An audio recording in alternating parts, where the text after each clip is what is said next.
Hello to everyone. Today we are starting our panel session with title Electrification and Digitalization Pathways on Land, at Sea and in the Air. Today we will touch important aspects of decarbonization, which is the global value and in the roadmap to the green future in the power system. Also, we will talk about the key enablers are defined as electrification, to build up a more efficient and low-emission energy system utilizing clean fuel, and digitalization to integrate different smart technologies and the component in the system. So the following specific issues will be addressed in our session are microgrids. Also, we will talk about the flexibility means and the grid resilience aspects. Also, we will talk in generally by electrification, such as converting and conventional and fossil fuel-based powertrains, electric smart powertrains, and road vehicles.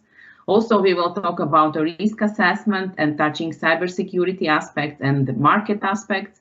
And we will end with the perspective of the future aviation and the marine power system.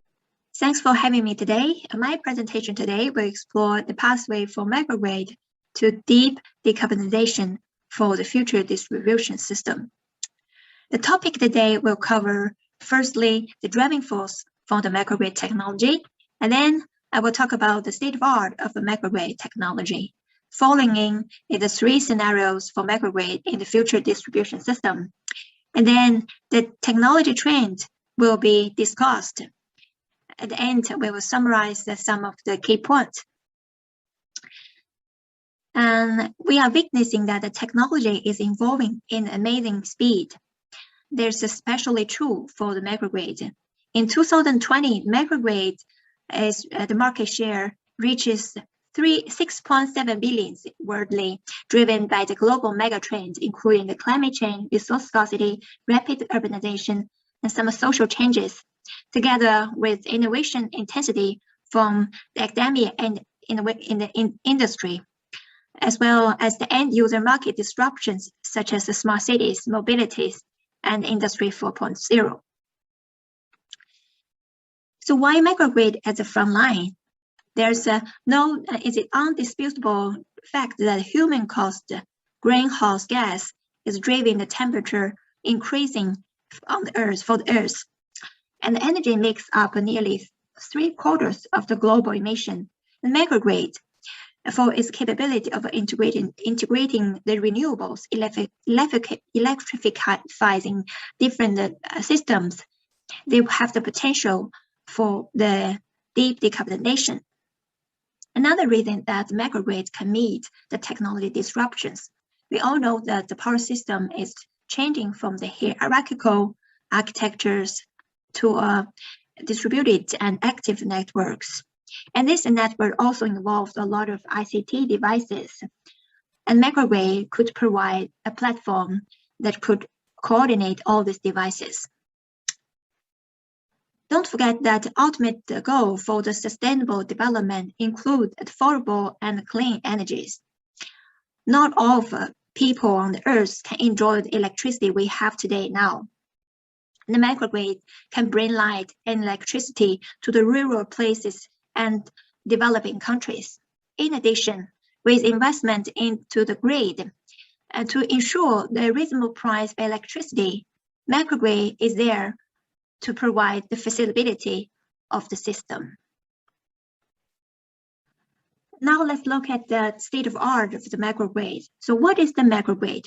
Microgrid is a part of a power system that with clearly defined electrical boundaries. And it has the microcontroller could dispatch and manage the resources within the grid to make it interacted with external grid, either as a grid-connected microgrid or a lighted network. The important part is that the generation capacity should be larger than the critical load. There are several standards for the microgrid. It covers from the operation to planning to testing. When I summarize these standards, I noted the fact that the requirements are always changing with more functionality and purpose adding to the system. And surely with more technology integrated into the system, there are changes ahead. This figure shows microgrid control system timeframe and action domain. I would like to use this figure to illustrate the hierarchical control of the microgrid. In the primary control, the controller only deals with the local devices to make this voltage control converters operation in parallel. So the function including the voltage frequency regulation, local energy storage control, local islanding at detection, etc.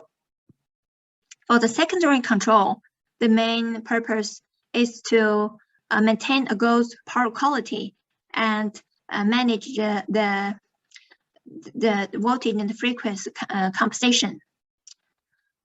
For the tertiary control, it covers the two parts. One function for the tertiary control is to act as the supervisional control for the microgrid itself. So the functionality includes the load generation forecasting, optimization, power flow management, data management and visualization, etc.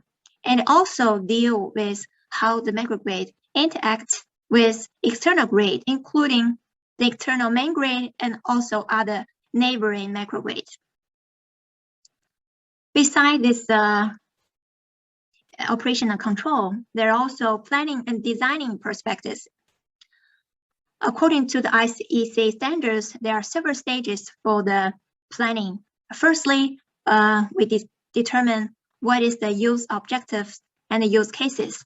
So the purpose of the application of the microgrid will be identified, and user cases for now and the future will be defined.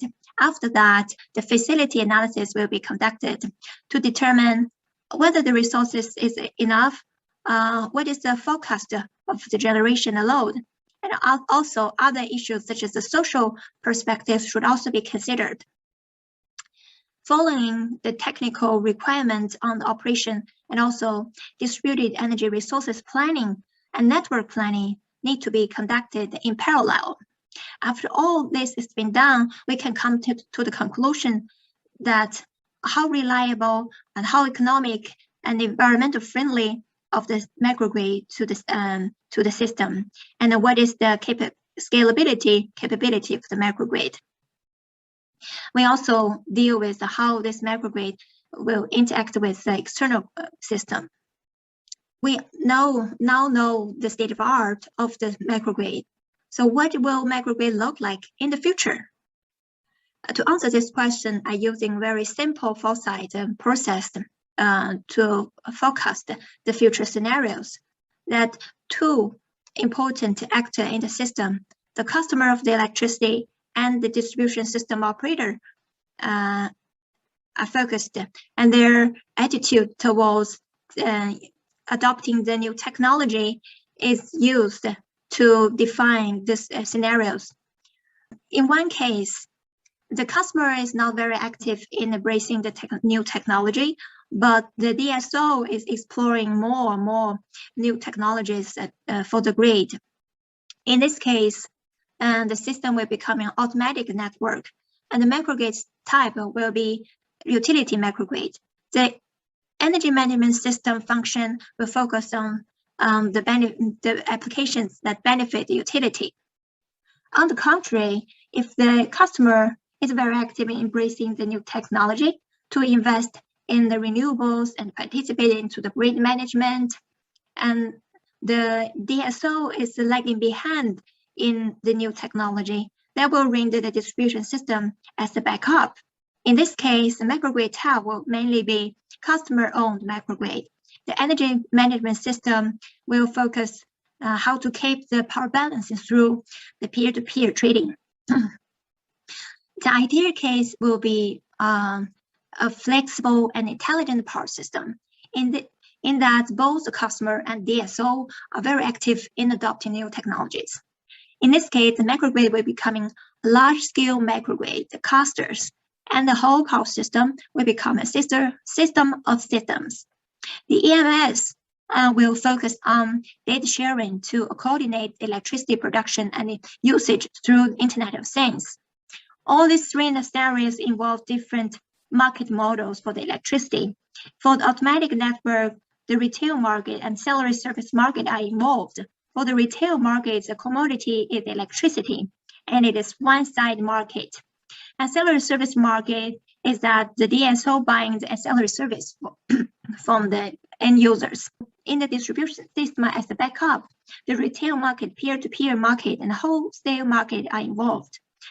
In the peer-to-peer market, this is the two-side short-term market, and it will enable the small players to participate into the system. And also could use in the wholesale market model, but it requires a third party to work as the integrators. For the ideal cases, there will be more cases for the market models, including the peer-to-peer market, ancillary service market, and as well as carbon trading market, etc. So which technologies people are looking to prepare for the future? I have identified 3 trends. The first one is data-driven data analysis and artificial intelligence for the microgrid research.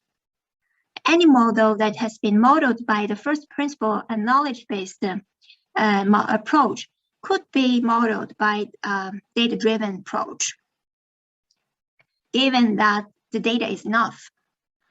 So the research can be divided also according to the process of this data-driven approach, which includes the database building, data pre-processing, data learning, which depends on the specific functions of the system, and as well as the model validation and maintenance to make the model adaptive to the system change and robust to the missing erroneous data. From this literature, we can notify that there's a need to combine the data-driven model with physical mechanism understandings. Only in this way, they could make the AI more robust and make it more explainable. It will also better deal with the trade-off between the speed and accuracy for the knowledge-based model. The second trend is the decentralization, which features by the distributed control and distributed optimization, as well as decentralized control. We can say that the academic work is accumulating yearly, starting from 1977. And recently, people are shifting more and more their attention to the blockchain, the edge AI, transactive energy, as well as cybersecurity related to this domain. The third trend that I identified is integration, which is also aligned with the mega trend for the power system. We can say that literature work with multi-energy system, multi-carrier energy system integration is increasing year after year. Energy system integration is an important approach to reach carbon neutral, and is also strategized by many governments. It has offered the potential to link electricity with other sectors, such as gas, heat, and even the food. For sure that the future, the technology will evolve into an amazing future. This could be our future, or this could be our future for the microgrid, a harmony of nature and human beings. Thanks for your attention. Dear audience, my name is Emil Hillberg, and I'm a researcher at RISE, the Research Institute of Sweden. My contribution today is titled Flexibility Means for Power Grid Resilience. And this is related to the ongoing work of a task force between the international organizations ETIPSNet and ISGAN.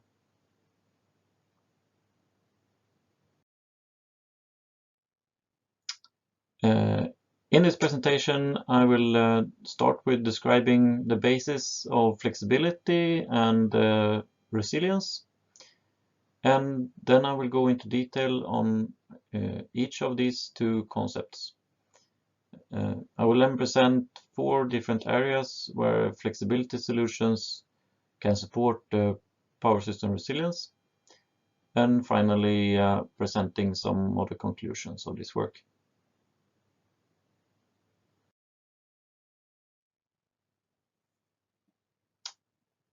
Power system flexibility solutions intend to provide support to the grid during normal operation, having the overall goal to enable large-scale penetration of variable renewable energy sources.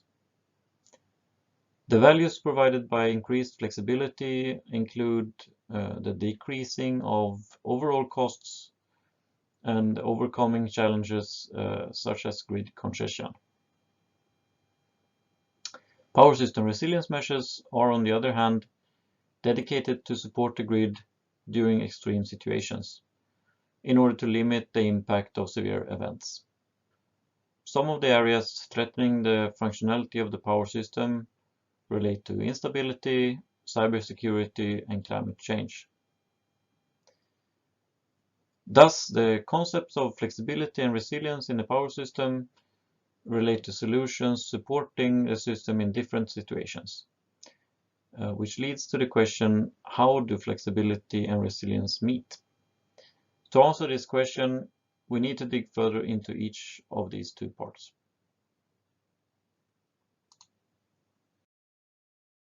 When it comes to flexibility, there are several definitions trying to describe its meaning. Two of these definitions are included here. First, that the flexibility relates to the ability of the power system to manage changes. And secondly, that flexibility is the capacity of the electrical power system to respond to changes that may affect the balance of supply and demand at all times. Flexibility is thus a very broad topic, and as the integration of renewables continue to increase, so does the need for flexibility. Flexibility needs are also foreseen to increase due to other reasons, such as an increased grid utilization originating from the electrification of different sectors and industrial processes. Flexibility needs can be categorized in several ways, and this is an example of such categorization with 4 areas: power, energy, voltage, and transfer capacity, or maybe rather ampacity. The development of the power system as a whole are affecting all of these 4 categories, where fast power fluctuations are increasing due to the lower amount of system inertia, meaning that both the speed and size of frequency deviations resulting from contingency are increasing.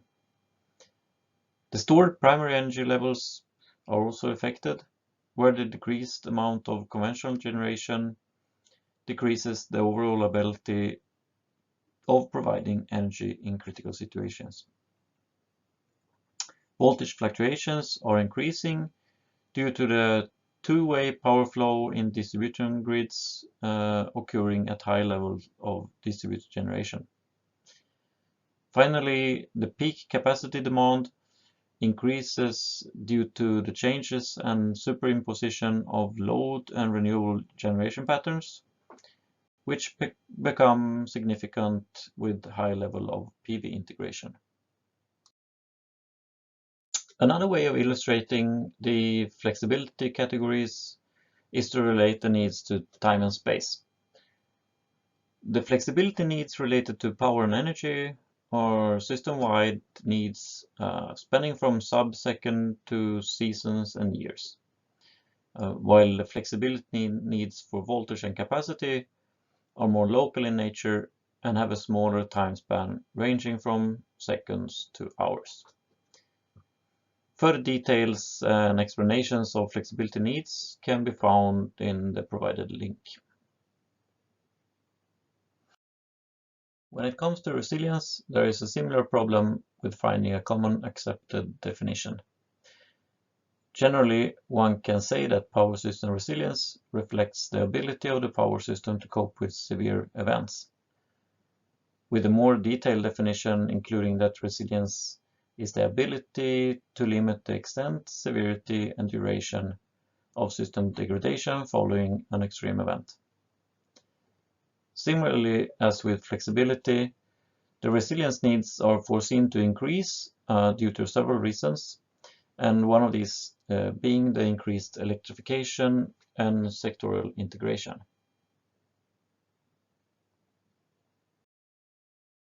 Resilience solutions need to develop due to the changes in the power system. Solutions are found in several areas, including anticipation, preparation, containment, mitigation, rapid recovery, and adaptation. Conventional solutions related to containment and restoration are expected to diminish with the decommissioning of primary energy reserves. On the other hand, resilience requirements are foreseen to increase due to increased grid utilization, impact coming from climate change, the increases in the amount of data transfer, and as well as cybersecurity threats. However, the integration of distributed resources and controllable assets also enable the development of novel resilience solutions to cope with these mentioned changes.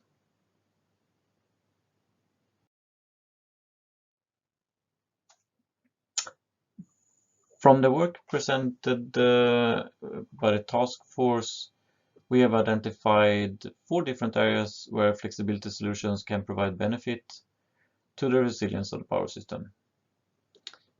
This includes new and improved system integrity protection schemes, improving the system technical performance, providing means for alternative grid development, as well as increased financial values. And in the following slides, I will go into each of these 4 areas a little more. Firstly, system integrity protection schemes are solutions which are used to mitigate large disturbances. These kind of schemes are found in power systems around the world, and flexibility solutions with fast control of load and distributed generation can be used to improve the existing schemes and enable development of new solutions. Areas of interest include, for example, smart load shedding and assessment of load levels, enabling island operation of exposed regions, distributed means of recovery and black start capabilities, as well as emergency control actions from a vast number of assets.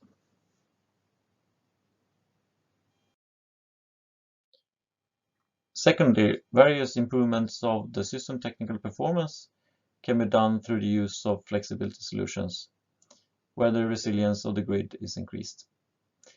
Flexibility solutions such as enabling of flexible transfer capacities and the controllability of distributed assets support the resilience in the sense of increased number of mitigating measures based on a vast amount of controllable assets, improved performance regarding prevention of congestion, distributed voltage support, enhanced stability, as well as reduced system losses. This can also be used to simplify the maintenance planning and the operational processes. Thirdly, flexibility solutions can be used for alternative grid development, where an agile and sustainable development of the grid can support resilience through, for example, optimizing the investment levels versus the operational costs, secure solutions to defer investments, which can enable more efficient planning processes, and with the regulation moving toward supportive of the total expenditure, alternative grid development solutions can become realistic as both short-term and long-term resilience enhancement solutions. Finally, the financial values provided by large-scale flexibility solutions can decrease the cost of maintaining high level of resilience, reducing the cost for security measures, as well as providing incentives for resilience enhancing investments.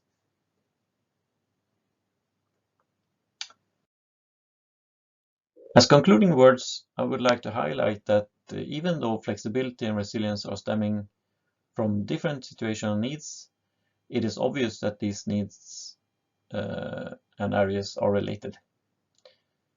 They have a common foundation in the basis of their needs, originating largely from the increased amount of renewable integration and the utilization increase in the grid. In the future, we see increased possibilities for flexibility and resilience to provide added benefit to the power system, where flexibility solutions become fully deployed and utilized for operation and planning of the power system, and advanced system protective monitoring and control solutions become integrated in a daily operation.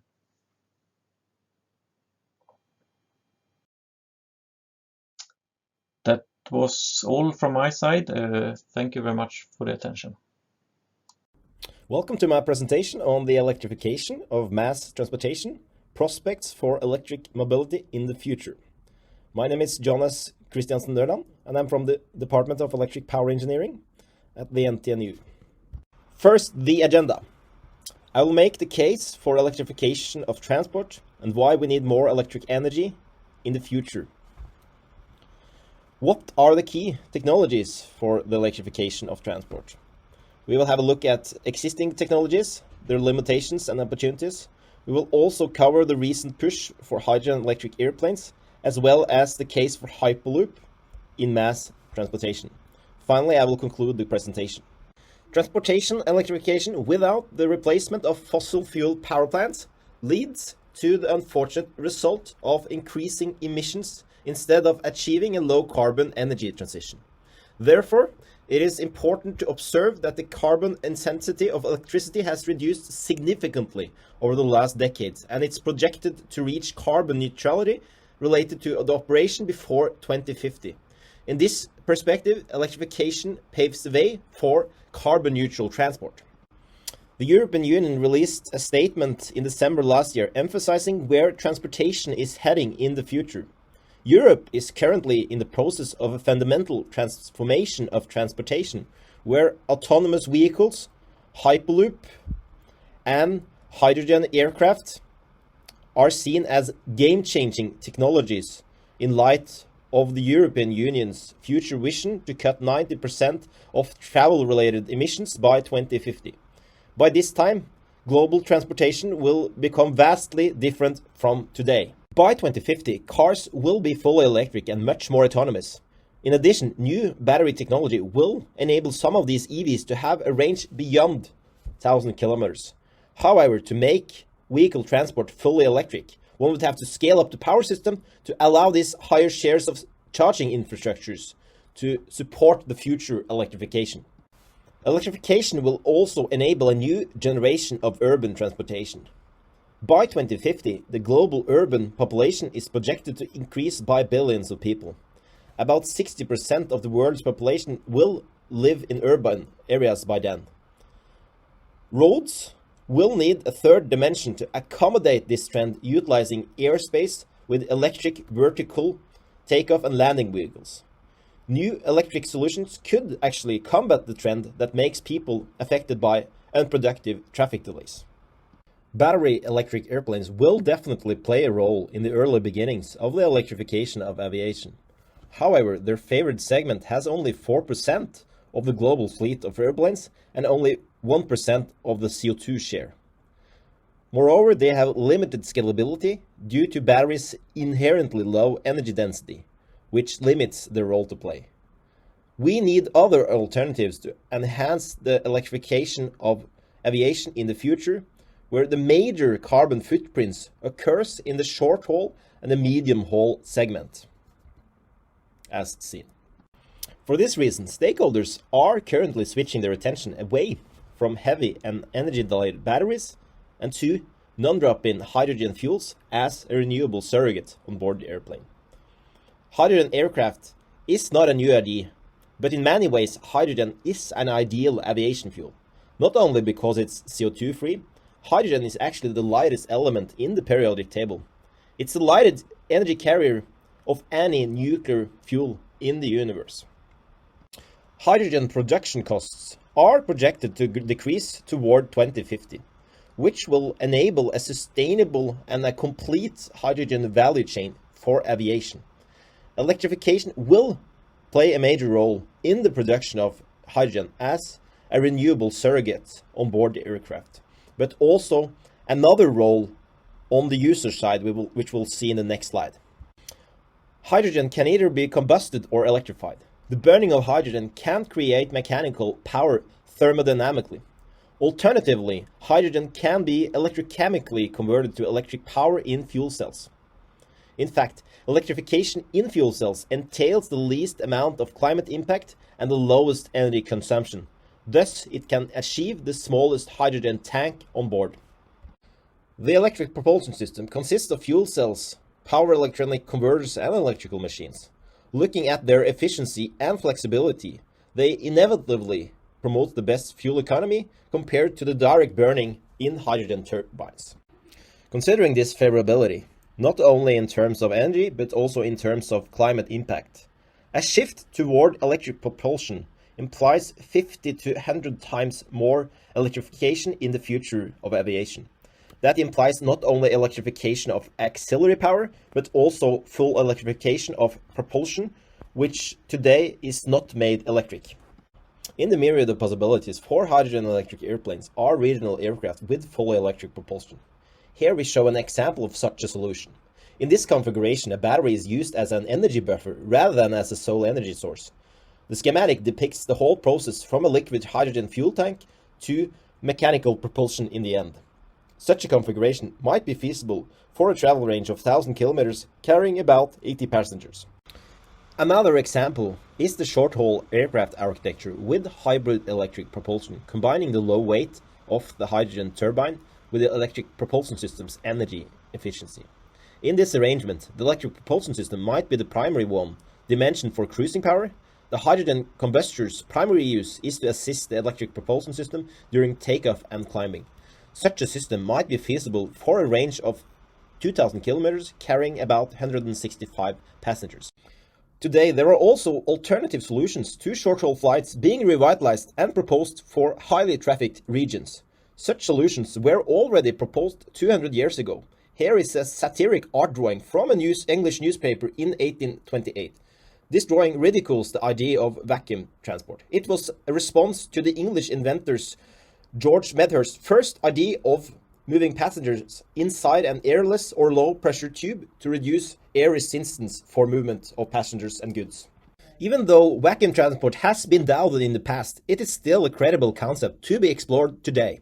The basic concept is to reduce the pressure level of the transportation environment to reduce air resistance for movement, which lowers the energy needed for transportation. Aviation, as seen typically today, has 4 times lower air resistance at 10 kilometers altitude than at sea level. However, with a hyperloop tube operating at 1000 of atmospheric pressure, the specific drag power can be up to 250 times lower.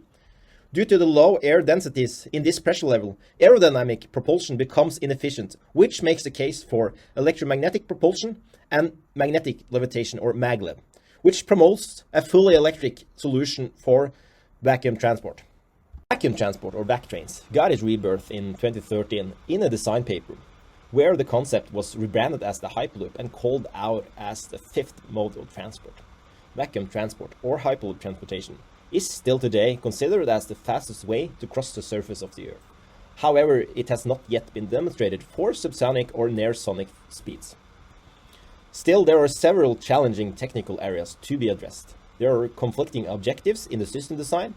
It's not yet been a consensus on the tube's depressurization level, and also there is an issue of a low infrastructure track versus the desire for a lightweight capsule. In my opinion, I think that the low infrastructure solution is the best way to go to ensure that Hyperloop can be a scalable technology for the future. The best solution for Hyperloop transport, in my opinion, is the scalable one. in this concept, the depressurization of the tube allows the pod to be in a low pressure environment, enabling low air losses and an easily sustainable motion, enabling high speeds. And because of the high speeds, wheels are not that reliable. So because of the weight, you need something to hold the pod above the tube. And there I think magnetic levitation is the best solution. Here you could use the electrodynamic suspension system, which has passive magnetic lift skis on board the capsule, interacting with the passive coils or passive conducting surfaces on the track to make the levitation feasible. It's a reliable levitation that is self-sustaining because of the laws of nature. So it's a reliable concept. It needs some landing wheels from takeoff and landing at the beginning and at the end of the Hyperloop track. That's because this type of levitation does not exist at low speeds. To sustain motion, you need some thrust, and there I propose adding active coils on the capsule rather than on the track to enable a low infrastructure solution. You could have passive conducting surfaces or coils on the track to enable a low infrastructure solution for the propulsion, where the double-sided induction machine is in fact one of the most promising solutions. To emphasize on the opportunities for this scalable Hyperloop transportation system, I have made a comparative plot which compares classical aviation bullet trains against the scalable Hyperloop technology. And as we see, if we go for an advanced or simple levitation and you assume that your air losses can be omitted, you can actually get less magnetic drag at higher speeds than at lower speeds, which is a benefit of this Hyperloop technology, where you can get several order of magnitudes reduction in the drag to lift ratio coefficient, which is an important metric to consider when evaluating the energy consumption of the transportation system. I would like to conclude this presentation with the following summary. Electrification of transportation is a key driver for decarbonization. Still, the energy density and charging intensity of batteries is a key limitation to electrification in the future, where new materials and more power infrastructure will be needed. I also said that hydrogen could be a key enabler for higher levels of electrification in future airplanes, using hydrogen as a non-drop-in fuel on board the aircraft as a renewable surrogate. And this renewable surrogate has to be produced on land, where the green hydrogen can be produced using electricity. So the electricity needs both in production of hydrogen, and the use of hydrogen will be key in the future, which makes the case for much higher levels of electrification. In addition, I have also talked about Hyperloop as a promising alternative to short-haul flights, especially between destinations having high transport intensities. You could reduce the energy needs, however, you need a lot of infrastructures that you don't need for airplanes. Therefore, it's important that you have enough throughput in the system so that you can justify the infrastructure you need. However, it's important that this system is as scalable as possible with a passive, simple track, and put most of the components, the active components, on board the capsule. And there you would need the onboard energy storage, where batteries will be key, and also charging infrastructure. So electrification will be a key driver in the future for the decarbonization of transport. Thank you for your attention.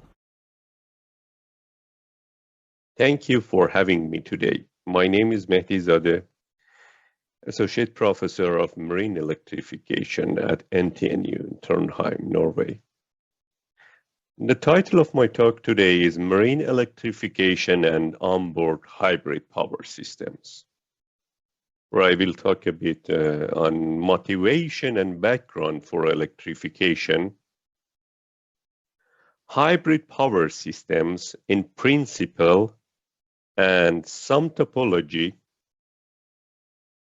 control overview in brief, and finally electrification and sustainability, which is the end goal of many attempts and developments in this field.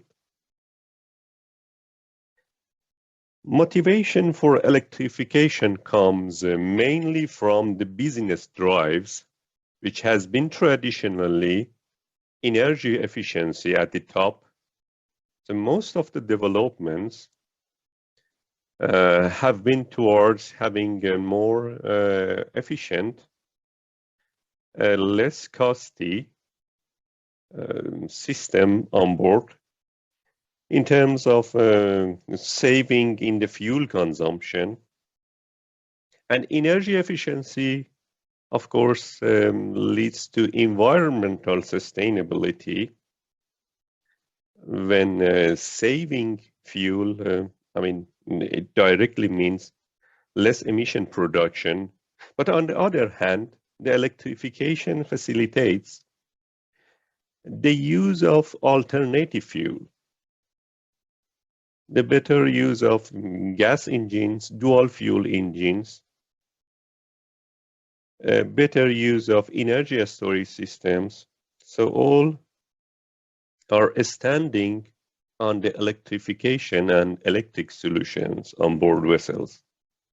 Global increase in maritime transportation, which in one hand is actually increasing the emissions in terms of CO2 and other source of emission.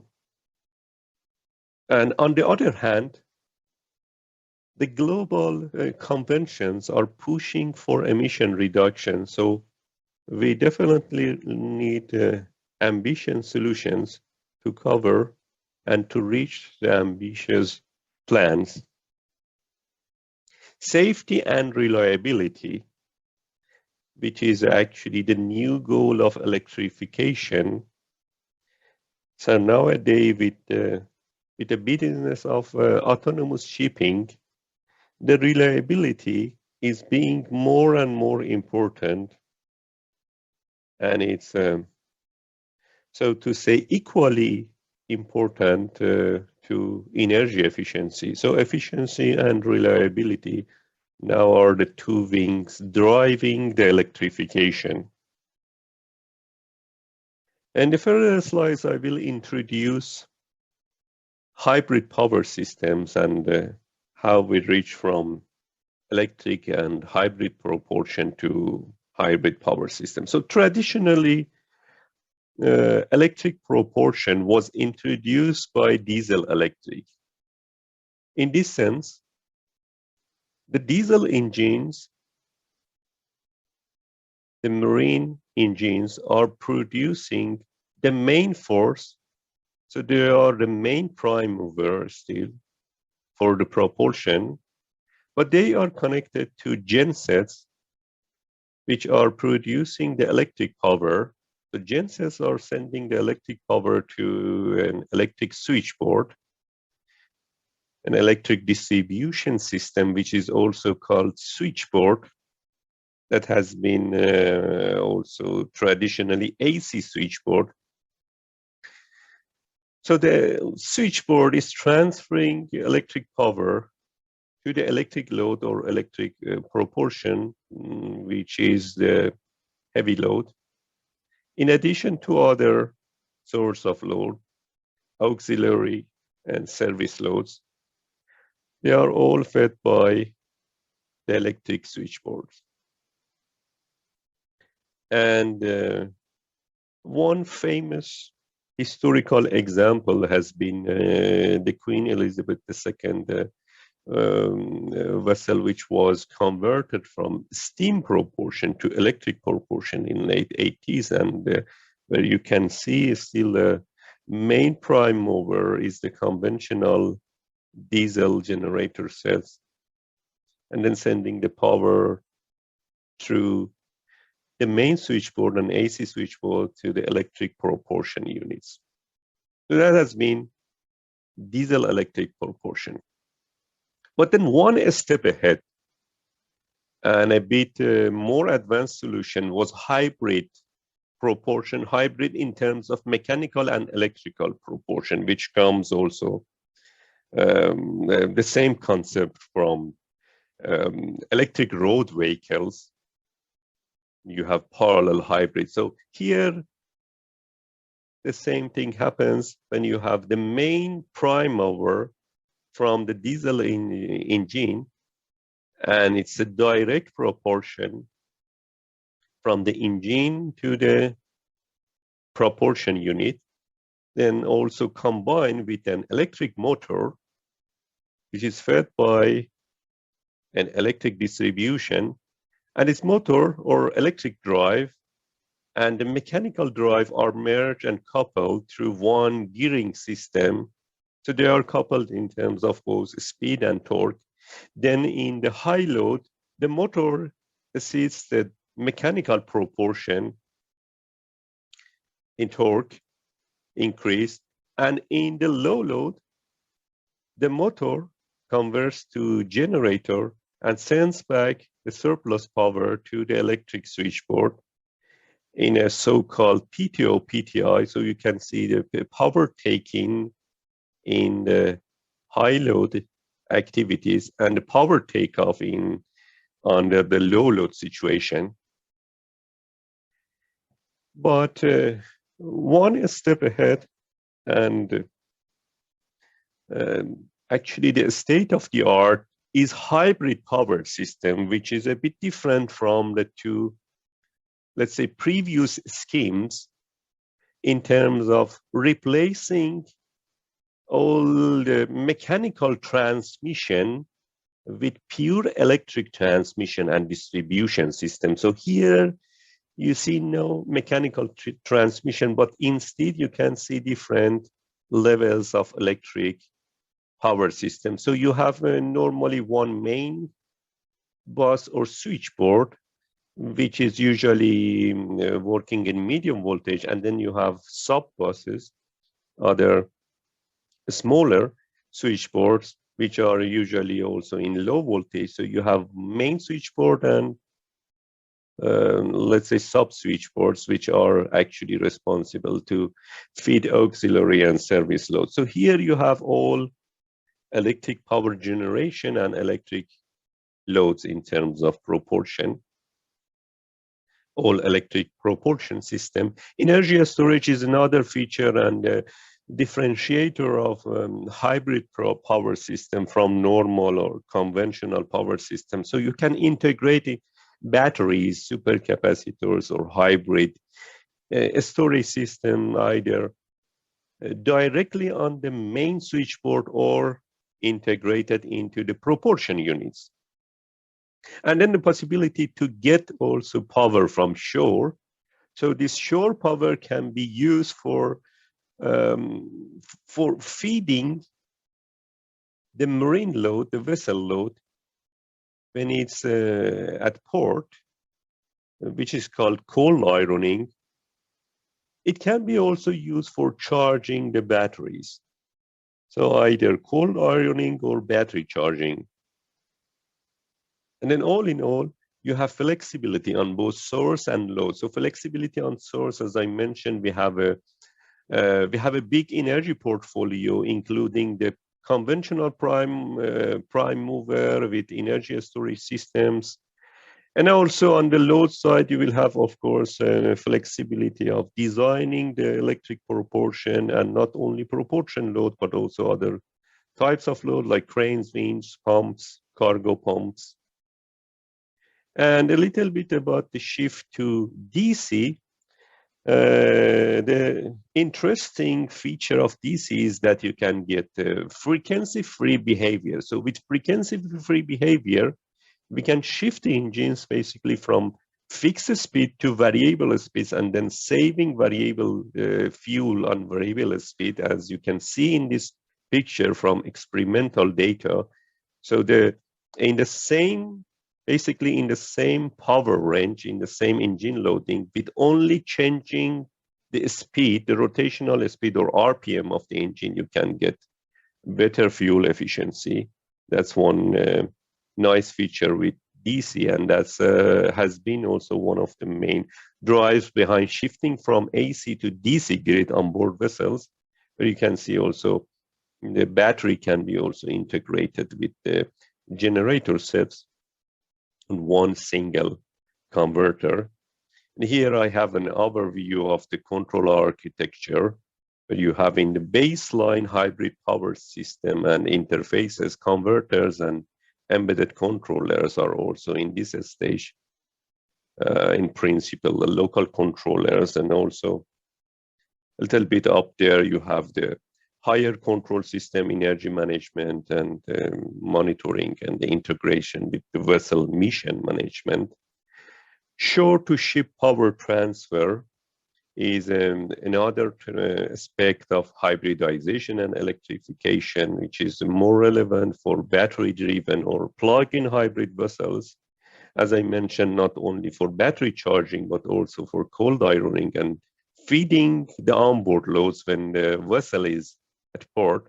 So here the challenge is how to transfer the energy at the predefined scheduled time safely and efficiency. As you can see, we have a fixed amount of energy which should be transferred in a fixed time.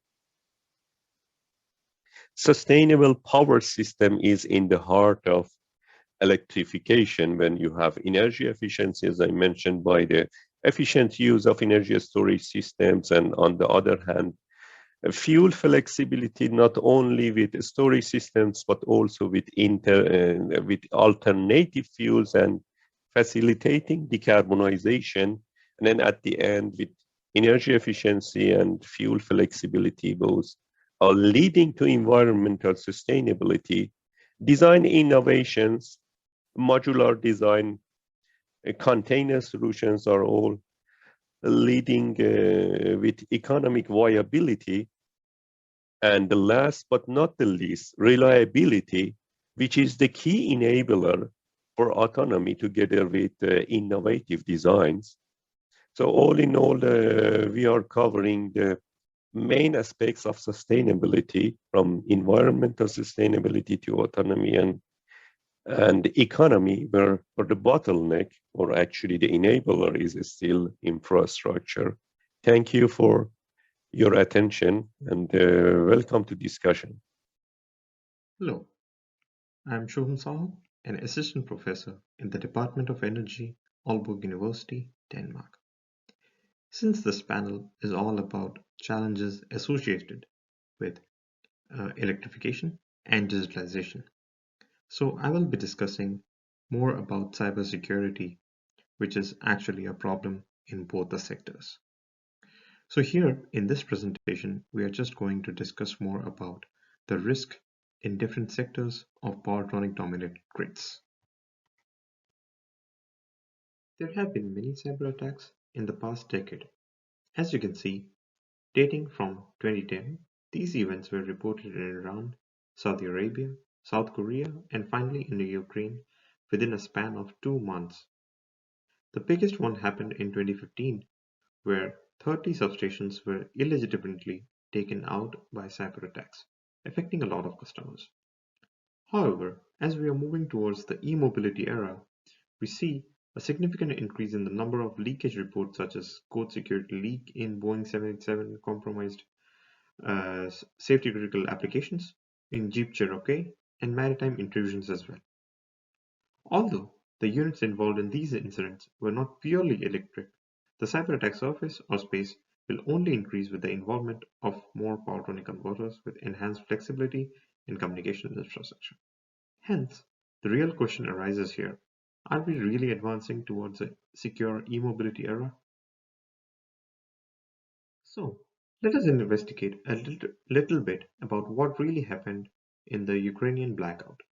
As you know, some cyber attackers were able to break into the energy company's SCADA systems used for monitoring and data acquisition.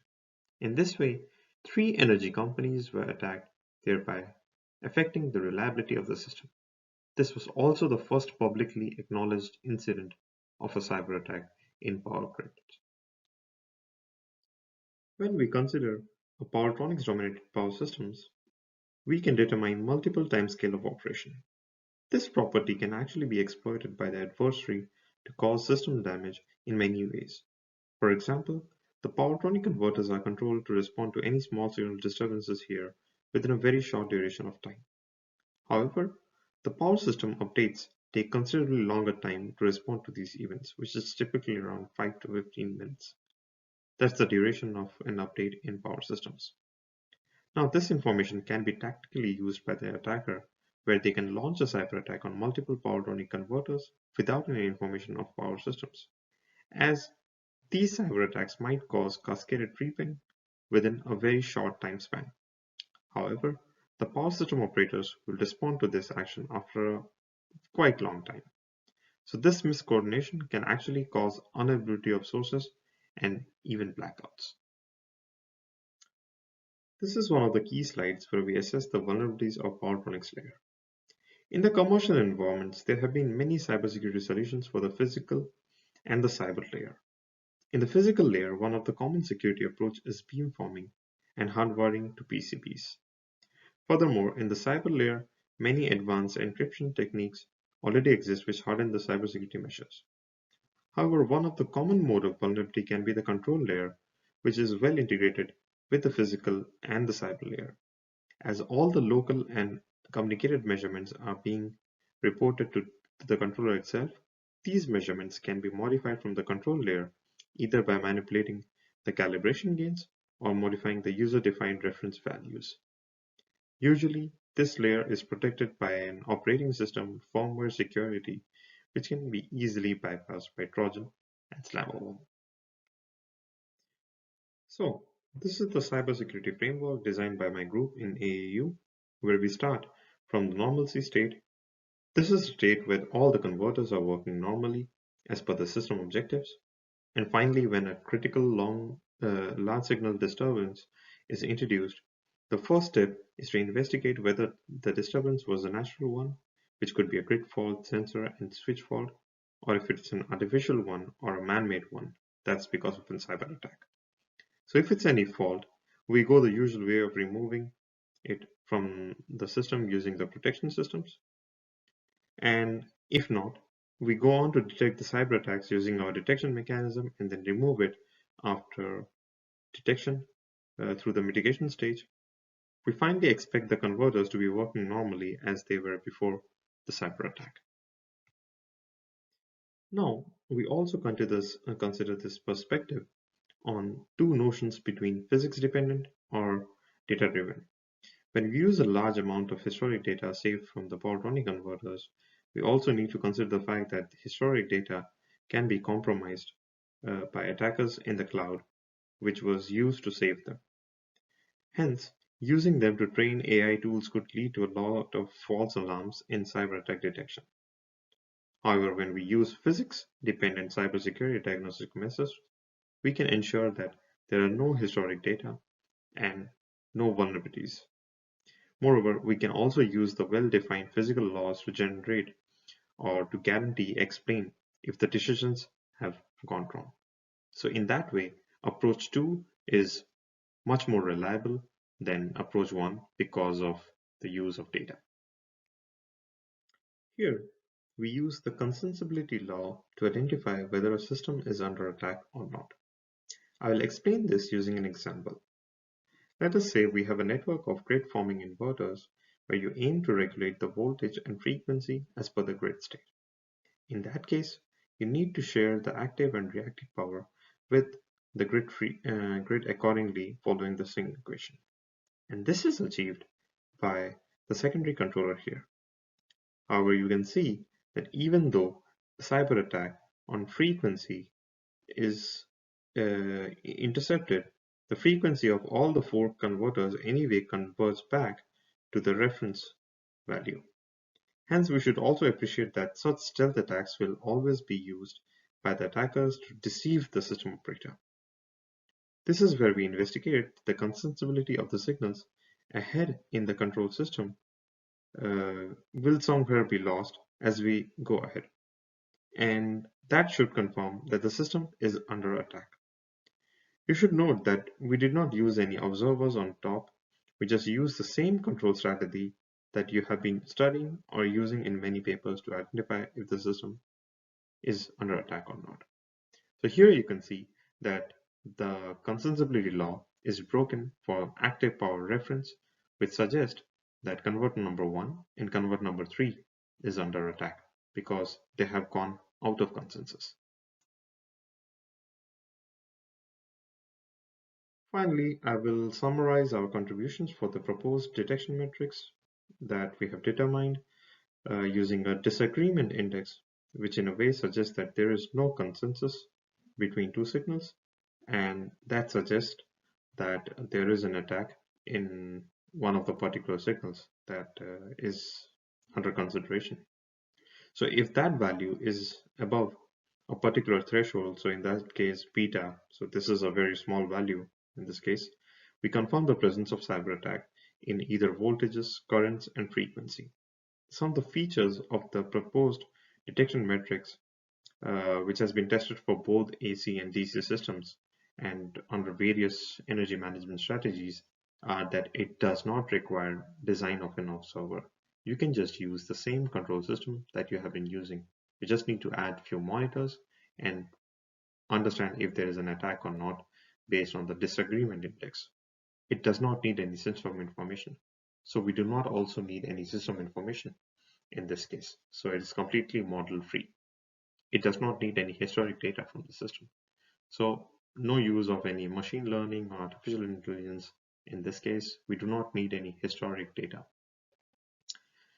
Moreover, it does not require any additional resources as well. So we do not ask you to install more sensors or have more communication bandwidth or anything like that. After detection, we move towards the mitigation step. These are the steps that you need to follow. First of all, you should stop communicating the attack measurement to other units. Now that you have identified the attack unit using the detection metric in the form of disagreement index. Secondly, you authenticate all signals with either false or true depending on whether they are attacked or not. For example, any measurement which is under attack should be assigned a label of false, that is F, and vice versa. So here you can see a bunch of true measurements, so they are not under attack. Finally, you transmit these true measurements to the converter under attack, and then we use the signal to construct another trustworthy signal which can be used to replace the existing attacked signal. So this has been shown here. Here you can actually see that the attack detection metric is used to ascertain the generation of events, which is used as a triggering criteria. Once the events are triggered, a set point from the trustworthy signal is used to reconstruct the new signal. If there are no triggers, it holds the last position. In a way, this can be simplified to a sample and hold position. So this is how a digital replica of the trustworthy signal is generated and then again replaced with the attack signal and then used back. So in this way, the new signal has been generated, and after construction of this new signal, the system is healed by itself because you have already modified the authentication label of the attack unit using this constructor signal to true. So in a way, you are healing the system, and that makes it a self-healing cybersecurity tool. So finally, to summarize, different cyber attack models in power electronic systems have been investigated. Then an anomaly detection stage which identifies the difference between cyber attacks and any other malfunctioning events or fault is designed. Finally, for the cyber attack detection part, we have developed physics-informed detection metrics, which does not require design of an observer, does not need any system information, does not need any historic data from the system, and no additional resources. for all the permanent energy schemes that we know of. And we have also tested for different kind of cyber attack models as well. So in a way, this is quite simple to deploy. And then we talk about the mitigation approach, which is pretty much objective oriented.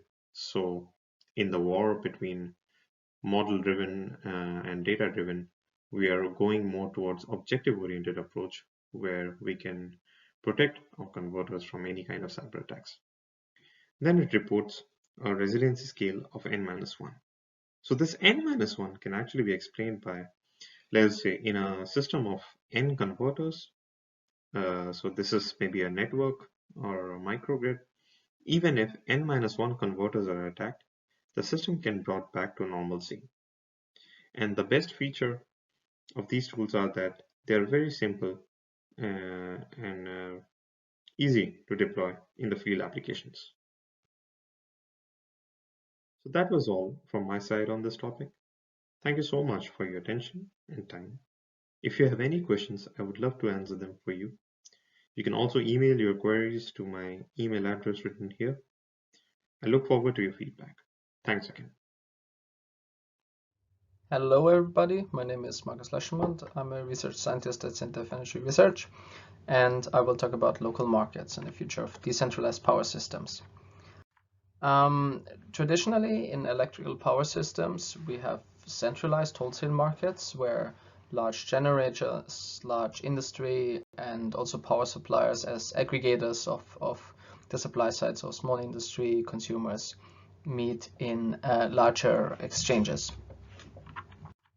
These exchanges usually cover a vast geographical area. So here's an example from Europe, the oldest liberalized power market, Nord Pool. And as you can see, it covers very, very vast geographical distances. For example, the whole of Norway, where we are located, is only separated in 5 different zones. So in these large zones, that also means you have large distances in terms of transmission lines between the different participants. However, they are traded as if they were adjacent to each other.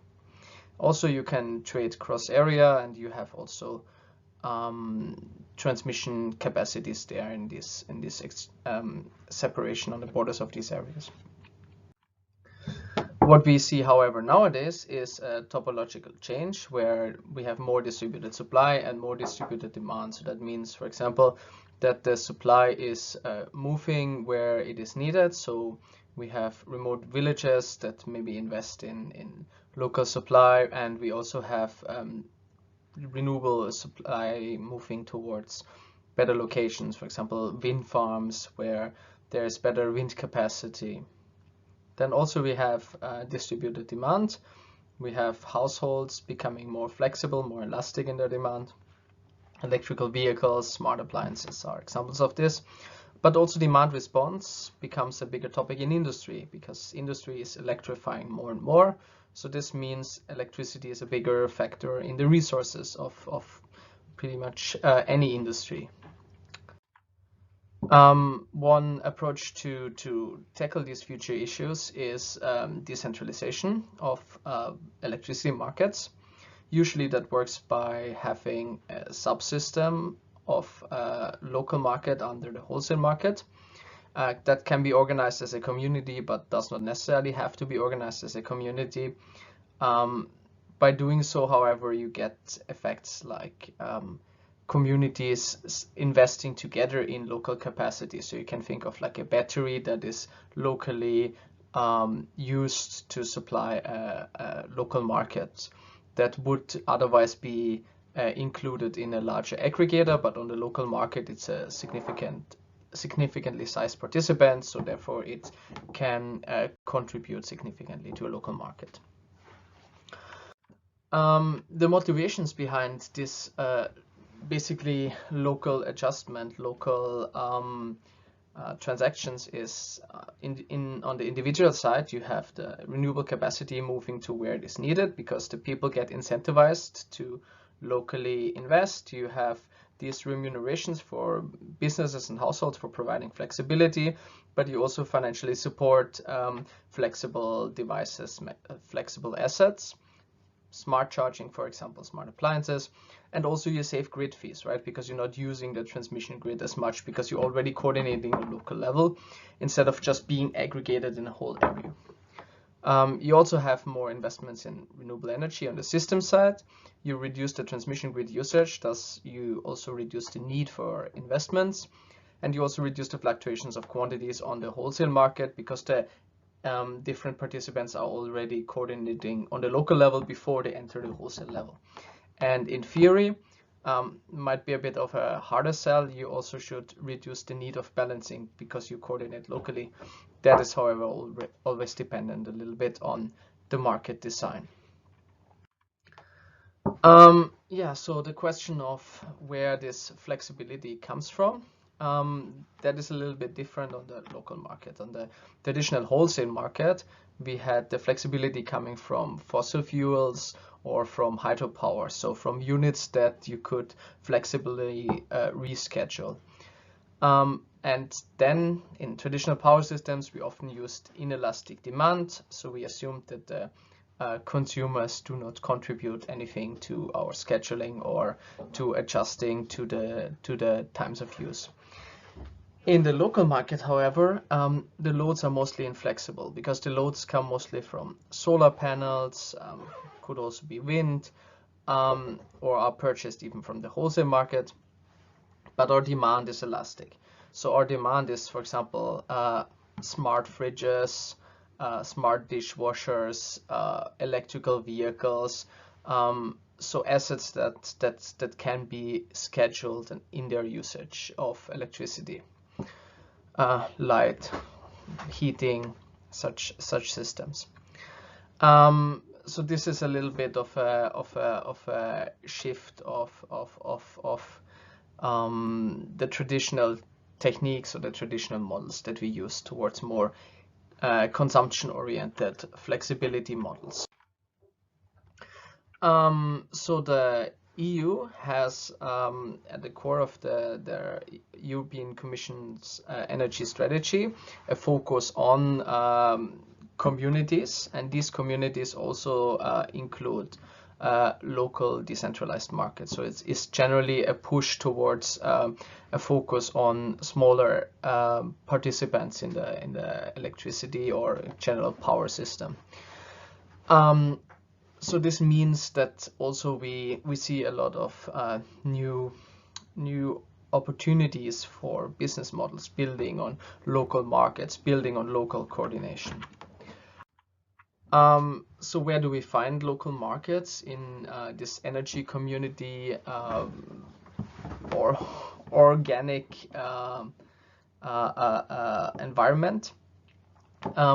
We have the citizen energy communities and the renewable energy communities.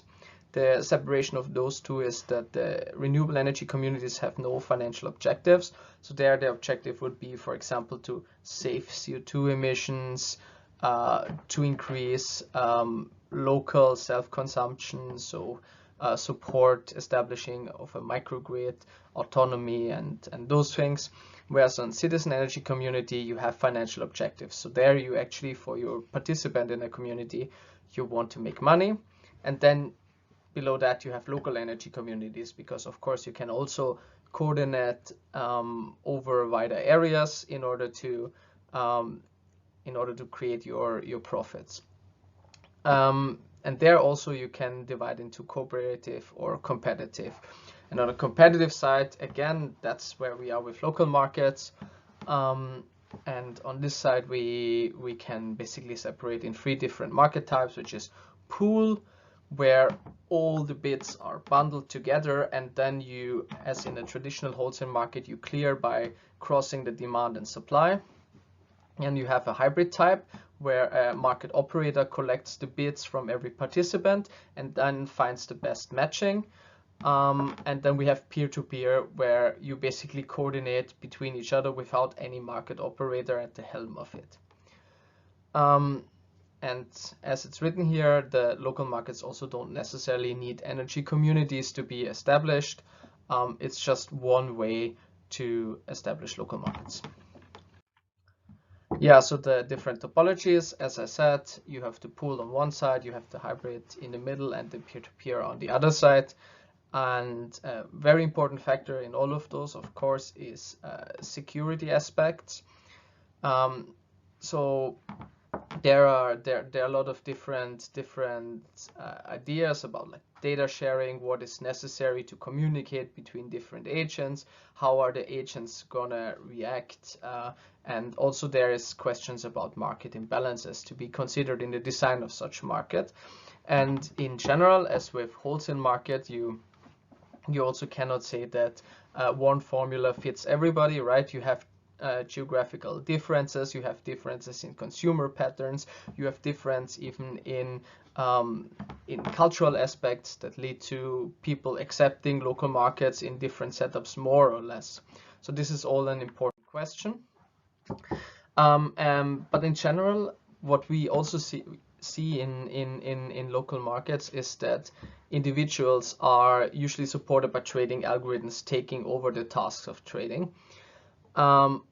So supported or even replaced, and that means that optimal control and market operation has to work hand in hand.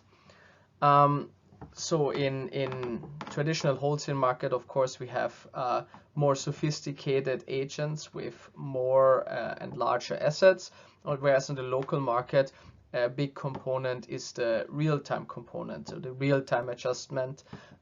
Because of course, if I adjust my the usage of my microwave or the usage of my oven or the charging of my EV just for a few minutes on a local aspect, this can actually contribute a lot to coordination. So this has to be, of course, done automatically, because nobody can be really expected to read their phone and use their microwave exactly when their phone gives them the signal to use it. So a lot of automatization is introduced here.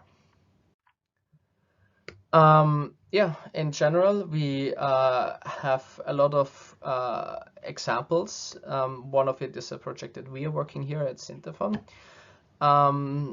The examples range from pilot testbeds to just conceptual examples. In general, there's no clear recipe for establishing a local market as of yet.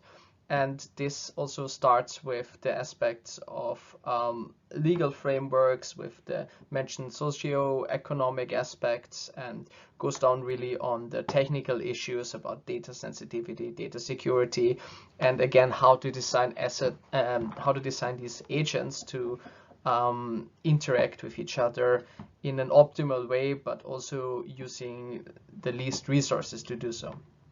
So there's a lot of open questions about this, and again, the Beyond project might be a good starting point to find out more about this.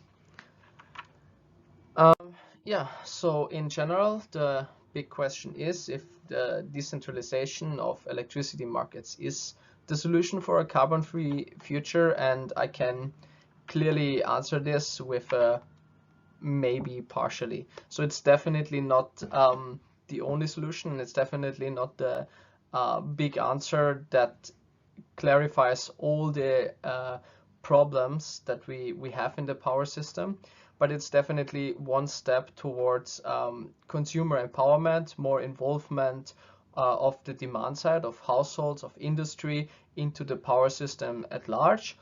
And it is one way to remunerate this participation and make the power systems more flexible, and therefore maybe help us achieve the goals of an emission-free power system.